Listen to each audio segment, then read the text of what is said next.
এটা দিয়ে মারাল করছে। আমার ভাই যখন বেশি পাগলামি করতেছে আমার ভাইয়ের থেকে আমি এটা নিয়ে ফেলছি। অস্ত্রে সজ্জিত হয়ে ছিনতাই আর মাদক পাচার করেন শহর জুড়ে। প্রতিটি অপরাধ করার পর অস্ত্র জমা রাখেন সমিতিপাড়ায় গ্রুপের এক সদস্যের কাছে। এরপর ছিনতাই অথবা অন্য কোনো অপরাধে আলোড়ন সৃষ্টি হলে নিজেদের নিরাপদ করার জন্য চলে যান টেকনাফের বাহাতছড়ার গহীন পাহাড়ে। এভাবেই শহর জুড়ে দাপিয়ে বেড়ান চিহ্নিত একটি অপরাধ চক্র।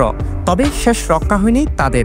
খুন করে পালিয়ে টেকনাফের বাহাতছড়ার গহীন পাহাড়ে লুকানোর আগেই ধরা পড়েন র্যাবের হাতে।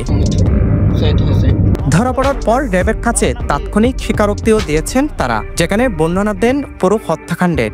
উদ্ধার করা হয় খুনে ব্যবহৃত অস্ত্রটিও। মার্ডার করছেন কয়জনে? আনোয়ার, হ্যাঁ, মুস্তাফা, আপনার আমার ভাই করছে মেজো ভাই। চাকু কোনটা? চাকু এটা।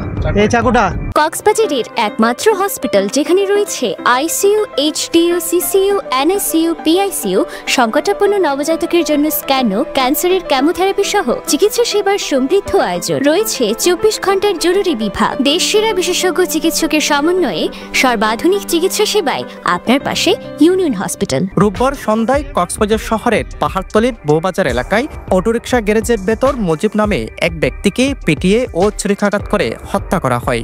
আটক গোলাম মোস্তফা উর্পে শাওন উর্পে জেকে শনবাই, সৈয়দ হোসেন ও আনোয়ার হলেন সেই হত্যাকাণ্ডে অভিযুক্ত।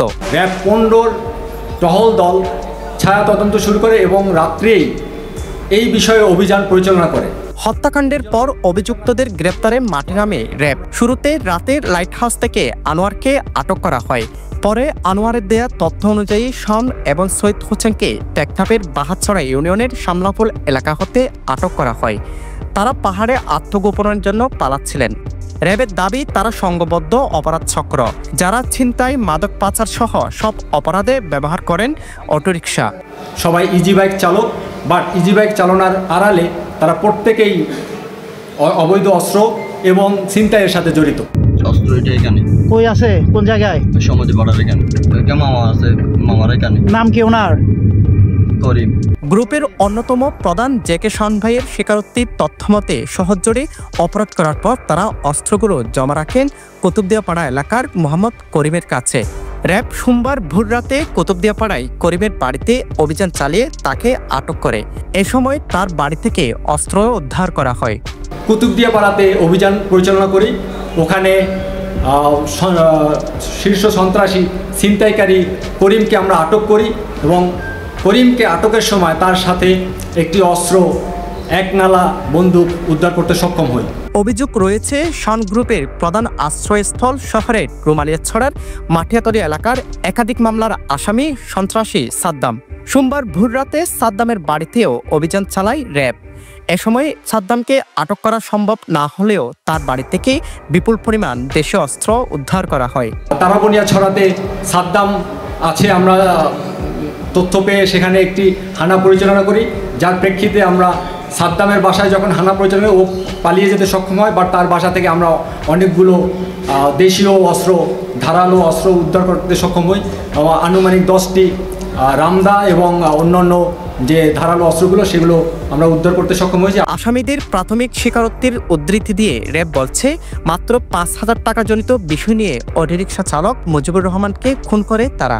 আনোয়ার সন্ত্রাসী এবং মূল হোতা আনোয়ার, ওর একটি ইজি বাইক হারিয়ে গিয়েছে।